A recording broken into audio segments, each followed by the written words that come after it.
Hey, are you interested in shooting music videos in 2023 but don't know where to get started? Well, this is my personal guide on how to start shooting music videos in 2023, part 2, and be successful.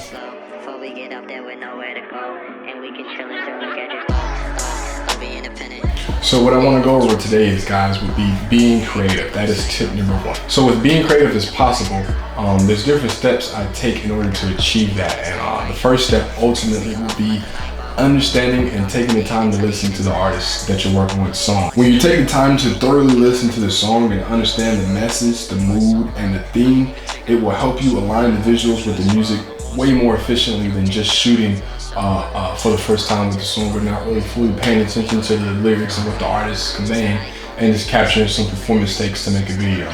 When you're trying to be creative, you wanna tie in the visuals to the storytelling process of the song. So you want to listen to that story in the song, understand the mood, the theme, and what it is the artist is trying to convey in order to greatly help you tell that story visually. So after you understand the song and know exactly where you want to take it at in terms of what the song is trying to convey, that's when you go into part 2 of the creative process, which is developing a concept and a storyboard for that visual. You want to try to create a unique concept that complements the song and resonates with the target audience. The best way to do that is to brainstorm ideas, sketch storyboards, and create a shot list to help organize your vision and bring it to life. One of the best ways to storyboard and nail down what it is the artist is looking for is to collaborate with that artist. You want to build a strong repertoire with the artist and involve them in the creative process. You want to help understand their vision and work together to bring it to life, because ultimately that makes the creative process and the vision a lot more easier to nail down when you understand what it is the artist is trying to convey. So after you understand the song, come up with a concept through working with the artist and collaborating with the artist on the concept. The next step would be to visualize the shots. The best way I find to visualize the shots is to sit and imagine the shots, the angles, the concepts, the composition in your mind, and try to jot that down into your storyboard. You want to get a gist in your mind of the angles, the framing, the movement, the lighting, all these things. You want to visualize how each will contribute to the overall narrative and emotional impact of the shot. So once you understand these things and have a visual image of them in your mind, you can go and find examples and different stills from movies and music videos and incorporate that into your storyboard, so you have that visual image of what's in your mind of what you're trying to accomplish also down on paper in your concept, in your storyboard, so when you go to shoot, you can replicate those shots, ideas, and create them the day of shooting and filming. Another 2 things that I do to help be creative as possible in terms of filming and creating, the first thing would be, experimenting with different cinematographic techniques such as tracking shots, slow motion, unconventional angles, and creative use of lighting. Understanding these cinematographic techniques will vastly improve your availability to create the day on set, because you have all this knowledge that you can pull from and implement to establish a mood, establish a theme, create a composition, form a different angle with the camera. Knowing these things will allow you to implement them. So the best thing to do is to go out and learn and try to fully understand these different cinematographic techniques, such as slow motion, tracking your shot, these different things. Once you understand what they are, then you'll know when it's best to implement them and how to use them in your videos. Another thing I would advise you to do is to use metaphors in your visuals. You want to incorporate metaphors and symbolism in your visuals. When you incorporate metaphors and symbolism into your videos, it adds a depth of visual storytelling to your videos that normally just shooting a regular performance shot and B-roll wouldn't add. So tip number 2 would be spend time on editing your videos.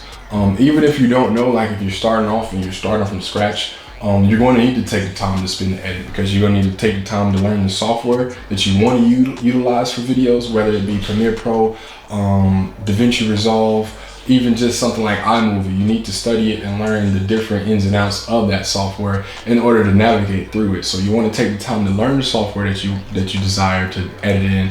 You want to take the time to learn different effects, different transitions, just the general gist of how to splice and chop up a music video and make it into one whole conglomerate video. And with this day and age, you have access to a plethora of knowledge on the internet that you can utilize to understand the ins and outs of the software and what you're trying to do. So after you learn and understand the process of editing and understand the general basics of editing, the first thing I would tell you to do, harness the power of visual effects. Once you understand visual effects, it can open up so many doors for you. It can open up another lane of money-making opportunities for you, because you can advertise those editing and visual effect capabilities to other music video directors that often don't have the time or know how to do it themselves, and will go outside of their team to incorporate someone like you into creating their visual effects. So not only will learning visual effects help boost the creative capabilities of your videos, but it will also, you know, give you that option to if you want to become a full-time editor. You know, if you feel like you're strong in visual effects and you get to a point where you just adore visual effects and that's all you want to do, you can offer those services and not even shoot anymore and just do visual effects for other artists. So after you harness the power of visual effects, the next thing you find yourself ultimately doing is establishing your brand and your unique identity as a visual storyteller. So the best way to develop and establish a strong visual identity would be to experiment with different aesthetics, color palettes, and visual motifs that reflect your artistic vision. So playing around with different visual effects style, different transition style, different editing methods, different ways of bringing your visuals together, you ultimately form a style that you like and you can call your own. And once you do that, you stick to it and establish your own visual identity that can be related to your brand and what it is you're creating. So the next tip I want to talk to you guys about would be shooting for the edit. Now, shooting for the edit is a technique that helps aid us in the post-production and make it so much more smooth. So the first part for shooting for the edit would be plan for the editing. Have the editing process in mind during the shooting stage. Visualize how the shots will fit together and consider the pacing, transitions, and overall flow for the music video. Part 2 of that would be to make sure you capture sufficient coverage. Shoot multiple takes and angles of each scene or performances to give yourself more options during the editing process. This will provide flexibility and allows you to choose the best shots. So something I recommend when you're shooting for the edit would be maintain continuity throughout all your shots. You want to make sure you keep track of props, your actor positioning, and all lighting during the shooting process, because if you do so, it makes transitions and anything you want to do between scenes transitional wise be that much more easier and that much more cleaner. It also ensures a consistent visual style throughout the music video.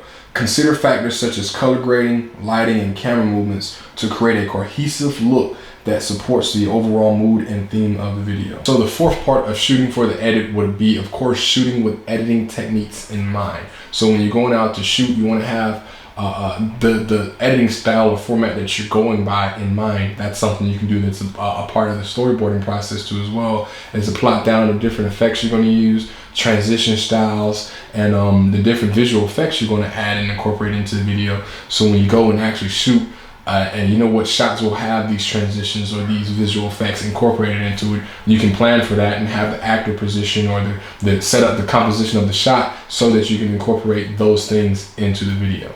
The last tip that I want to leave you with would be using shot sequences in your video. By that I mean using sequences to tell a story. It's basically like how they do in movies, how they use a sequence of events through visual storytelling to tell a story. You do that same in your music videos. You incorporate a sequence of shots from, let's give you an example. An artist walking, steps out of the car, that's one sequence. Walks into the building, that's the second part of the sequence.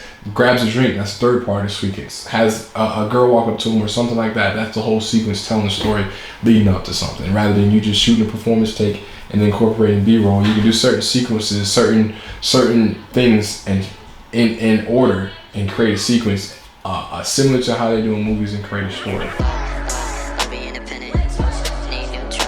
So with that being said, the last tip I want to leave you guys with would be for all my running gunners, the guys out there that are, you know, starting out and just want to know where they should start off with in shooting. The best thing I would tell you to do is for your running guns videos is the 1 and 4 rule, I like to call it. 1 location, 4 scenes. So basically what you do is You give the artist one location to choose from, and they have 4 scenes at that location to choose from. So let's say you choose, for instance, a car garage. At the top is one scene, them shooting, and the bottom level could be another scene. They're shooting in like the stairwell or something, could be another scene. Them getting a shot in the car could be the 4th scene. And what you do is, the best way to I find, have a nice steady workflow would be capture 2 performance takes in each scene, the same thing, just so for redundancy, and then the B-roll. So you do 2 performance takes, B-roll, 1 scene, move on to the next. 2 performance takes, B-roll, next scene, and then you do all that for all 4 scenes, and you're done. You basically have all the shots you would need to make a simple run and gun video. So for something like that, you can disregard a good majority of the be creative process, because it is something you're just running and gunning and doing. You can try to kind of implement stuff on set, but 9 times out of 10 you're just going there to get the shot. So the best workflow, like I said, would be the 1-4 rule, is give them 1 location, 4 scenes at that location, knock out 2 performance takes for each scene, a B-roll for each scene, and then you're good to go. So that's all I got for you today, guys. I hope those tips help you out. If you guys like this style of videos and like this format of me giving you guys tips and just introducing these things to you, be sure to leave a like and a comment, and let me know so I can continue to produce more. Maybe we can get a part 3 going for this if it's something you guys really enjoy. So just be sure to let me know, and hey, I'll be sure to oblige. So appreciate you guys. Take it easy again, and hey, be sure to create, man. Take it easy.